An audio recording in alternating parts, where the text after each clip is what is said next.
Dans le chapitre 6 du premier livre des Entretiens, Épictète aborde une première fois la notion de providence, si importante pour comprendre l'attitude des stoïciens face aux épreuves de l'existence et de manière générale face aux événements extérieurs qui ne dépendent pas de nous. C'est ce chapitre très riche intitulé De la providence, Peripronoias en grec, que je vais commenter aujourd'hui. Un chapitre très riche qui témoigne notamment de la piété d'Épictète et de l'importance du sentiment religieux exprimé à plusieurs reprises dans les Entretiens. Dans ce chapitre consacré à la providence, Épictète met tout d'abord en évidence les deux qualités nécessaires pour louer la providence, encomiasai ten pronoian. Non seulement pour l'accepter, mais pour la louer, ce qui va au-delà de la simple acceptation de ce qui est arrivé. Ces deux qualités, ce sont d'une part la capacité à embrasser l'ensemble de ce qui est arrivé, qui permet de comprendre son utilité, ten euchrestian ton gegonoton, et d'autre part le sens de la reconnaissance, to euchariston, qui engendre un sentiment de reconnaissance envers ce qui est arrivé, c'est-à-dire, précisément, envers la providence. On a donc ici une description de l'attitude stoïcienne idéale face à la providence, un sentiment de reconnaissance, to euchariston, en grec.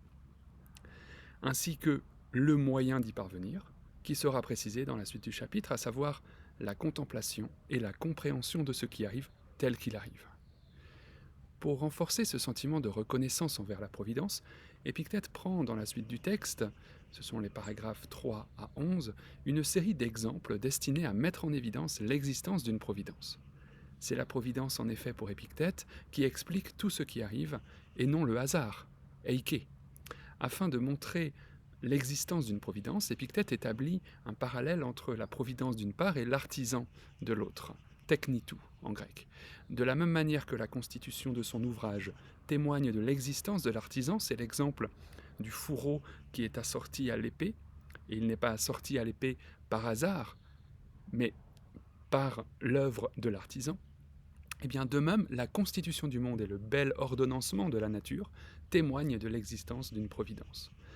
Parmi ces œuvres de la providence qui témoignent de son existence, Épictète prend l'exemple tout d'abord de la vision, qui requiert non seulement la faculté de voir, mais aussi l'existence d'objets susceptibles d'être vus, et encore l'existence de la lumière, condition nécessaire pour que la faculté de voir puisse s'exercer. Ce sont les paragraphes 3 et 6 qui expliquent cela. Ces trois éléments nécessaires à la vision ne sont pas là de nouveau par hasard, mais sont ordonnés d'une certaine manière en vue d'une fin bien précise, en l'occurrence, voir. Dans la même perspective, Épictète prend un deuxième exemple, celui de la représentation dont il décrit au paragraphe 10 le fonctionnement.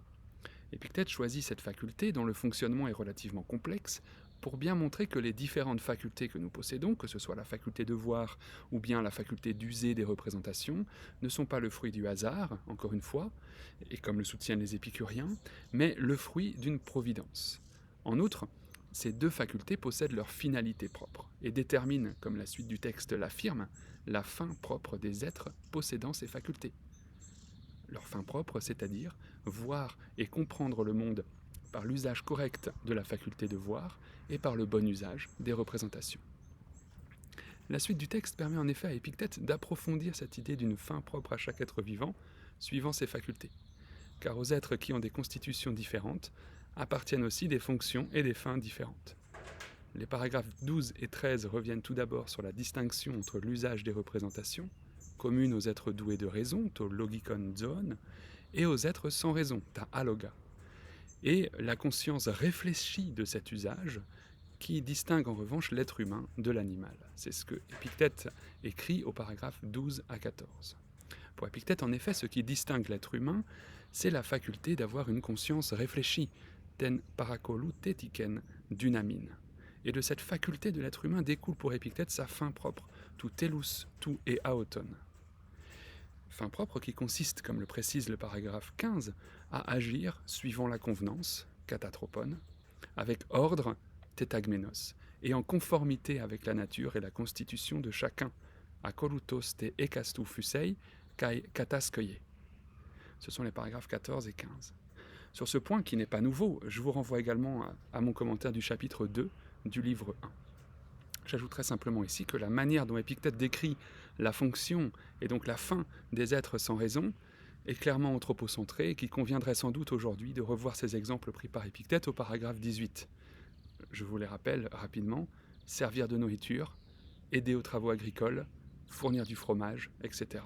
Peut-on vraiment réduire à ces fonctions les êtres sans raison? Mais revenons maintenant à ce qui intéresse Épictète par-dessus tout, à savoir l'être humain et sa manière d'être au monde. Ce sont les paragraphes 19 à 22.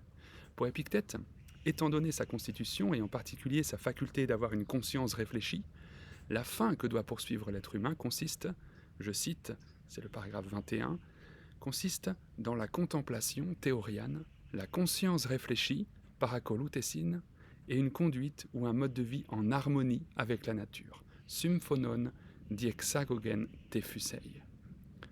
Épictète introduit ici un terme et une idée qui n'était pas encore apparue dans les entretiens, à savoir l'idée de contemplation, théoriane. Idée associée plus bas à l'idée d'interprétation de la nature. Et là je cite le paragraphe 19. Quant à l'homme, le Dieu l'a introduit dans le monde pour qu'il le contemple, lui et ses œuvres, et non seulement pour qu'il les contemple, mais encore pour qu'il soit leur interprète, exégèten en grec. De la même manière que le commentateur d'un texte philosophique fait l'exégèse de ce texte, c'est ce que je suis en train de faire, eh bien, de même le philosophe, lorsqu'il observe la nature, doit en faire l'exégèse. Le philosophe, dans ce contexte, doit être l'exégète ou l'interprète de la nature. Belle image. La contemplation du Dieu, autre nom de la providence, et de ses œuvres, c'est-à-dire la contemplation du monde tel qu'il nous apparaît, doit conduire à son interprétation, ce que réalise le philosophe lorsqu'il développe sa connaissance de soi et du monde. Paragraphe 22, Épictète nous dit « Veillez donc à ne pas mourir sans avoir contemplé tout cela ». On peut lire entre les lignes une invitation à la philosophie conçue ici comme une activité dont le but est précisément de contempler et comprendre les œuvres de la Providence. Theasastai kai katanoesa. Or, cette double entreprise, contempler et comprendre, devrait faire pour Épictète l'objet d'un vif désir, epitumésete, ce qui n'est malheureusement pas toujours le cas, y compris chez ses élèves, et c'est ceci qu'il déplore au paragraphe 24. Car c'est précisément cette double activité, contempler et comprendre la Providence, qui va permettre au philosophe, et là je cite, je reviens au premier paragraphe de ce chapitre, les paragraphes 1 et 2, c'est cette double activité qui va permettre au philosophe d'embrasser l'ensemble de ce qui est arrivé et d'éprouver le sentiment de reconnaissance qui caractérise l'attitude idéale du philosophe face à tout ce qui arrive, comme on l'a vu plus haut. Or, cette possibilité de comprendre la Providence et ses œuvres vient précisément de cette contemplation et de cette interprétation du monde, c'est-à-dire, en d'autres termes, de cette connaissance de soi et de sa fonction propre, mais aussi de cette connaissance de l'ordre du monde dans lequel nous sommes et dont nous faisons partie. Et pour atteindre ce but, pour remplir cette fin propre à l'être doué de raison, comprendre la Providence et ses œuvres, nous avons reçu, nous dit Épictète au paragraphe 25, la faculté de contempler, tentean. À nous maintenant d'en faire bon usage. Voilà ce à quoi nous exhorte Épictète dans ce chapitre.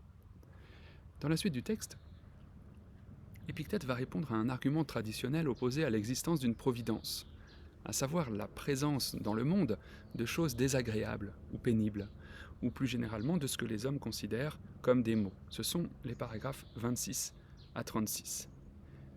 La réponse d'Épictète est proche ici de celle de Sénèque dans son traité de la Providence, à savoir accepter et supporter tous les désagréments que la Providence nous impose en nous appuyant sur les facultés d'une améis que nous avons reçues de la nature. C'est ce que Épictète affirme au paragraphe 28. Parmi ces facultés, Épictète cite 3 vertus particulièrement utiles pour affronter les épreuves de la vie quotidienne. Ce sont la grandeur d'âme, mégalopsychiane, dont nous avons déjà parlé au chapitre 3, le courage, andréiane, et l'endurance ou la persévérance, cartériane. Ces 3 vertus ont pour objectif de permettre à la personne qui les possède d'endurer les épreuves rencontrées au cours de l'existence sans être troublée ni souffrir excessivement, sans pleurer ni gémir. Accepter et supporter, ferete kai anekeste en grec. Accepter et supporter ces difficultés, tel est ici le mot d'ordre d'Épictète. Pour appuyer son exhortation, Épictète prend ici l'exemple d'Héraclès et des épreuves qui ont permis de forger sa renommée d'une part, mais aussi et surtout qui lui ont permis d'exercer ses facultés, de montrer sa force, son endurance et sa générosité. Ce sont les paragraphes 32 à 36. On retrouve dans ces paragraphes, avec l'exemple d'Héraclès, la même idée défendue par Sénèque dans son traité de la Providence. Là, je cite le traité de Sénèque. « Le malheur, dit-il, est l'occasion de la vertu. » Il convient donc de faire de chaque épreuve un exercice, un moyen de progresser dans la vertu. Du point de vue de la Providence, chaque épreuve devient alors un moyen de faire usage de ses facultés. C'est donc pas un mal. Au contraire, quand on voit de cette manière les épreuves de la vie, et aussi paradoxal que cela puisse paraître, et ceci est facile à dire, on peut être reconnaissant envers la Providence, comme l'affirme Épictète dans le premier paragraphe de ce chapitre, les paragraphes 1 et 2. Les épreuves, dans cette perspective, ne sont plus à craindre, car celui qui les affronte peut ainsi faire ses preuves et se renforcer dans la pratique de la vertu. Et si ces épreuves ne sont pas à rechercher volontairement, comme Épictète le précise avec l'exemple d'Héraclès, il convient, lorsqu'elles se présentent, de les affronter avec confiance et endurance.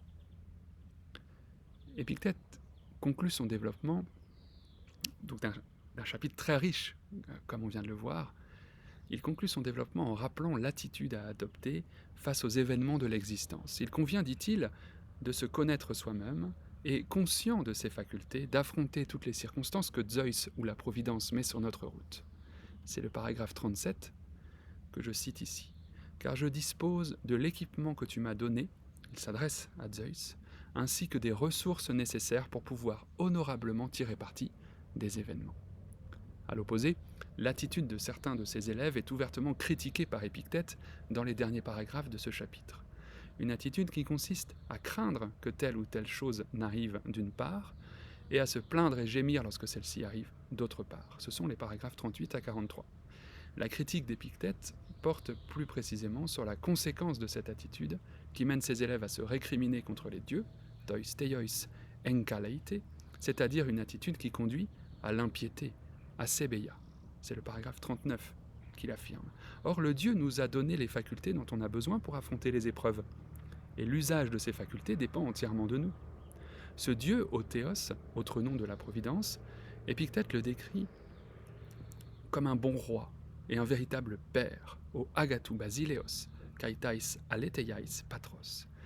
Il le décrit encore comme un bienfaiteur, ton euergeten, ou encore un donateur, ton donta, qui nous offre toutes les ressources dont on a besoin pour affronter les épreuves et nous laisse entièrement libres d'en user correctement. Ce sont les paragraphes 40 à 42 qui expriment cela. On comprend mieux à présent le sentiment de reconnaissance, to euchariston, avec lequel débutait ce chapitre et qui caractérise l'attitude idéale à adopter face à la Providence. Et ce sentiment de reconnaissance contraste avec les plaintes et les gémissements, ainsi que les blâmes et les reproches adressés aux dieux par certains élèves d'Épictète. À l'impiété de certains s'oppose alors la grande piété d'Épictète, particulièrement frappante dans ce chapitre, et qui parcourt l'ensemble des entretiens. C'est tout pour aujourd'hui. On se retrouve la semaine prochaine pour le commentaire d'un nouveau chapitre des entretiens. Afin de suivre au plus près le rythme de la lecture suivie en cours sur le groupe Facebook de Stoa Gallica, je vais faire l'impasse pour le moment sur les chapitres 7 et 8 et poursuivrai ce commentaire du livre 1 des entretiens avec le chapitre 9, consacré une fois encore à notre parenté divine et aux conséquences qu'il convient d'en tirer. Je vous souhaite une belle journée et surtout, portez-vous bien.